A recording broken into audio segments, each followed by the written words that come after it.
اس پر پوری امت کا اجماع ہے کہ جو بھی غیر مسلموں کے مذہبی تہوار ہیں، مذہبی رسومات ہیں، ان میں کسی قسم کی شرکت جائز نہیں ہے۔ قرآن مجید نے غیر مسلموں کی دو اقسام بیان کی ہیں، لا ينهاكم الله عن الذين لم يقاتلوكم في الدين ولم يخرجوكم من دياركم ان تبروهم، کہ وہ غیر مسلم جو تمہاری دشمن نہیں ہیں، جنہوں نے تمہیں گھروں سے نہیں نکالا، تم پر ظلم زیادتی نہیں کی، تو اللہ تعالیٰ تمہیں منع نہیں کرتا کہ ان سے اچھا سلوک کرو، بلکہ اللہ تمہیں حکم دیتا ہے کہ ان کے ساتھ اچھا سلوک کرو، کیونکہ اللہ تعالیٰ انصاف کرنے والوں کو پسند کرتے ہیں۔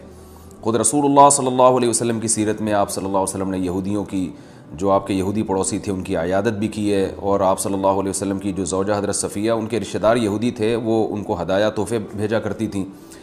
تو غیر مسلم جس سے جنگ نہ ہو، اس کے بارے میں اچھا سلوک کا حکم ہے، اس کو ہدایہ دینا، اس کو تحفے دینا، اس پہ صدقہ کرنا بھی جائز ہے۔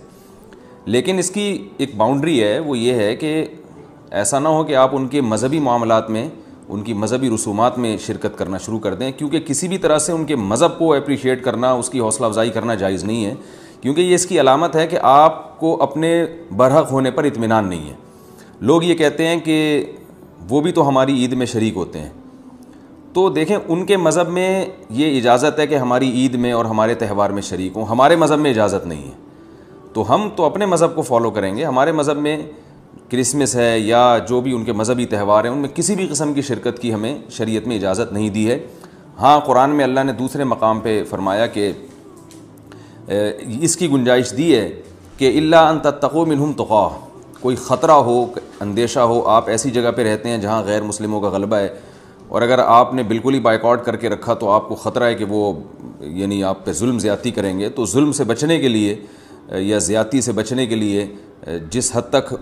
یعنی آپ ان کے ساتھ رہ سکتے ہیں یا گنجائش ہے اس میں، جس حد تک آپ ان کے ساتھ جو ہے وہ جوڑ پیدا کر سکتے ہیں تو کریں، لیکن بلا وجہ بڑھ چڑھ کے ان رسومات میں حصہ لینے کی شریعت میں بالکل اجازت نہیں ہے۔ وجہ اس کی ہے کہ اگر آپ ان کے مذہبی تہواروں میں شرکت کریں گے اور تو یہ منافقت ہے، کیونکہ اسلام ایک طرف یہ دعویٰ کرتا ہے وَمَن يَبْتَغِي غَيْرَ الْإِسْلَامِ دِينًا فَلَن يُقْبَلَ مِنْهُ، اسلام کو اپنے برحق ہونے پر اتنا اطمینان ہے کہ وہ یہ کہتا ہے کہ دین برحق ان الدین عند اللہ الاسلام، دین برحق صرف اور صرف اسلام ہے۔ تو جب صرف اسلام ہے تو اسلام کے علاوہ سب باطل ہیں، جب باطل ہیں تو اسلام پھر ان کو اپریشیٹ کرنے کی کسی صورت میں اجازت نہیں دے سکتا۔ یہ ایسا ہی ہے جیسے آپ کہیں کہ فلاں آدمی چور ہے اور میں اس کی چوری کو غلط بھی سمجھتا ہوں، ٹھیک ہے، آپ اس کے ساتھ احسان کریں گے، اس کے ساتھ حسن سلوک کریں گے، لیکن چوری کے معاملے میں آپ اس کی رہنمائی کرنا شروع کر دیں یا اپریشیٹ کرنا شروع کر دیں، یا وہ چوری کر کے لایا اور آپ اس کا مال کھانا شروع کر دیں، تو یہ پھر منافقت کہلائے گی۔ یہ اس کی علامت ہے کہ آپ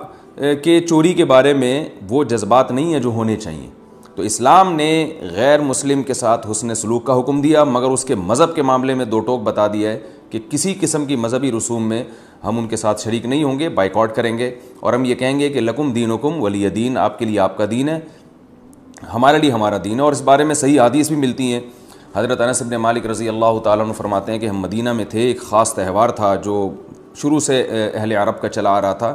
ہم وہ تہوار منایا کرتے تھے، تو آپ صلی اللہ علیہ وسلم نے ہمیں اس تہوار سے منع کر دیا، اور آپ صلی اللہ علیہ وسلم نے فرمایا کہ اللہ تعالیٰ نے ہمیں اس کے بدلے میں دو تہوار دے دیے ہیں، ایک عید الفطر اور عید الاضحیٰ۔ تو آپ نے یہ نہیں کہا کہ مسلمانوں کا تہوار عید الفطر اور عید الاضحیٰ ہے تو یہ بھی مناؤ، اور وہ پرانا جو آ رہا ہے چلو وہ بھی مناتے رہو، اس کو منع کر دیا، اور فرمایا کہ جب اللہ نے ہمیں بدلے میں اس سے اچھے تہوار دے دیے ہیں تو اب ہم ان تہواروں کو نہیں منائیں گے۔ تو تہوار کو منانا